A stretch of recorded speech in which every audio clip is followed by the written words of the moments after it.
नमस्कार मित्रांनो तुम्ही पाहू शकता हे जे आपलं शेळीपालन आहे हे पूर्ण बंदिस्त केलेलं आहे आणि आपण एकाच ब्लड लाईनच्या गावरान शेळ्यापासून चालू केलं. ही मोठी शेळी आहे हिच्यापासून चालू केलं. आज पलीकडली जी आहे ही 2 महिन्याची लागलेली पाट आहे.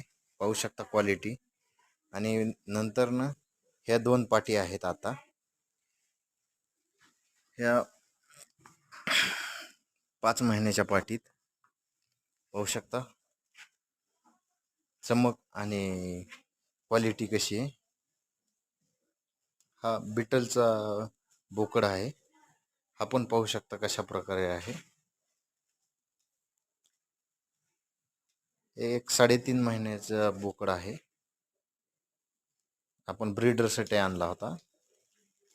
हा थोडा लहान वाटतोय, त्यामुळे आपण काय केलेलं आहे, आपण नंतर ना ही जी शेळी आहे ही खाली आहे, हिला लावण्यासाठी हा मोठा बिटलचा आणलेला आहे. आणि हा नवीन 3 दिवस झाला आणलेला.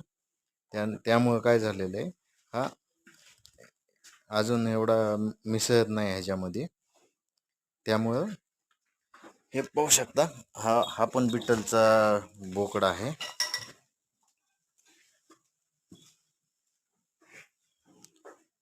हा 8.5 महिन्याचा बोकड आहे.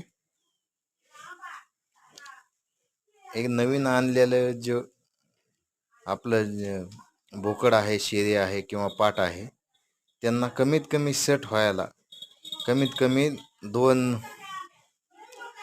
8-10 दिवस लागते. त्यामुळे आणताना थोड्या क्वांटिटीमध्ये आणायचं आणि लांबून जर आणलेलं असेल तर त्यांना सेपरेट रूममध्ये ठेवायचं थोडं. हे पाहू शकता हे एकदम सेट झालेला आहे हा बोकड जो आहे ब्रीडर. आणि हा थोडा अजून एक 4-5 दिवस जाईन याला सेट व्हायला व्यवस्थित. व्हिडिओ पूर्ण बघितल्याबद्दल धन्यवाद. जय जवान जय किसान.